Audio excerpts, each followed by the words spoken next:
இது காங்கிரேஜ் மாடு, காங்கிய காரிக்கால, காங்கிய மயிலுக்கால, ரெட் செந்தி, எடிக்கார், கிரு கிரு, ரெட் காந்தாரி, தார்பார்கர், தேனிமலை மாடு, ஆலம்பாடி, புங்கனூர் குட்டை.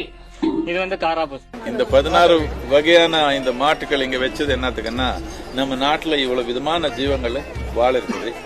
நாம இங்க வாழணும்னா இப்ப நாம ஏதோ டிராக்டர் அது இது எல்லாம் கொண்டு வந்துட்டோம், நமக்கு புரியல.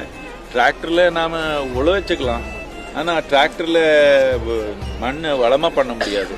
இந்த விலங்கு இருந்தாதான் பண்ண முடியும். இந்த மாட்டுடைய சாணி மாட்டுடைய இது இல்லைன்னா இந்த மண்ணு நாம சத்தமா வச்சுக்கிறதுக்கு வாய்ப்பே இல்லை.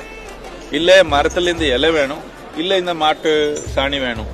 இது ரெண்டு இல்லைன்னா நம்ம நாட்டுல 12,000 வருஷத்துல இருந்து விவசாயம் பண்ணிருக்கிறோம் சொல்றாங்க. ஆனா அடுத்த ஒரு 30 வருஷத்துல தோராயமா 25% நாட்டுல விவசாயம் நடக்கிறதுக்கு வாய்ப்பே இல்லாம போயிடும் சொல்றாங்க. இதனால நம்ம மாடு கொண்டு வரணும்.